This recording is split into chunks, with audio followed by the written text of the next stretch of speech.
আসসালামু আলাইকুম সবাইকে। আজকে কিন্তু ভীষণ মজার মজার খাবার বানিয়েছিলাম। ফার্স্টেই কিন্তু রোস্টটা দেখে আপনাদেরকে একটু লোভ লাগিয়ে দিলাম, কিন্তু আসলে খুব একটা ভিডিও নিতে পারিনি, কারণ আজকে সকালে আমি যেহেতু হাট থেকে অনেকগুলো ড্রেস এনেছিলাম, তো সেগুলো বানানোর জন্য বসেছিলাম। সেই জন্য আসলে আজকে সারাদিন পুরো ওলট পালট হয়ে গিয়েছে। তো প্রথমে আমি টক দইয়ের জন্য এখানে গুঁড়ো দুধ আর লেবু দিয়ে এটা রেডি করে রেখেছিলাম। এটা 2 ঘন্টার মতো রাখলেই টক দই হয়ে যায়। আর এখানে কিছু বেরেস্তাও আমি করে নিয়েছিলাম। আর এখানে কাঠ, পেস্তা বাদাম আর কিশমিশ সব মিক্সড করে আমি বেটে নিয়েছিলাম। তারপরে এখানে আর কি সব কিছু দিয়ে খুব ভালোভাবে ভেজে নিচ্ছিলাম, যাতে কাঁচা কোনো গন্ধ না আসে।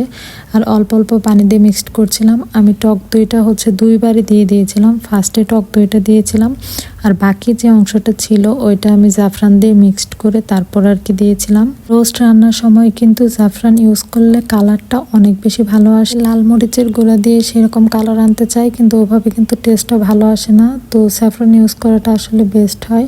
আর এখানে রাঁধুনির অল্প একটু মশলা আমি অ্যাড করে দিয়েছি, খুব বেশি একটা দেইনি, অল্প কিছুটা মশলা দিয়ে এটাকেও খুব ভালোভাবে কষিয়ে নিতে হবে, যাতে কাঁচা কোনো গন্ধ না লাগে। যদি রোস্ট বানানোর সময় ভালোভাবে মশলাটাকে কষিয়ে নেওয়া হয়, তাহলে কিন্তু রোস্টটার টেস্ট অনেক বেশি ভালো আসে।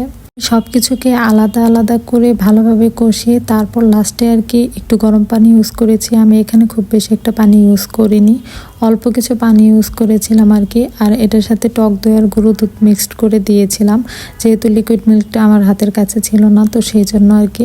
আর এরপরে এক সাইডে ইন্ডাকশনে রোস্টটা হচ্ছিল, আর সিলিন্ডারে আমি পোলাওটা বসিয়ে দিয়েছিলাম। যেহেতু আমাদের ইন্ডাকশনটা সিঙ্গেল চুলা, সেই জন্য আর কি একটু ঝামেলা হয় একসাথে রান্না করতে গেলে।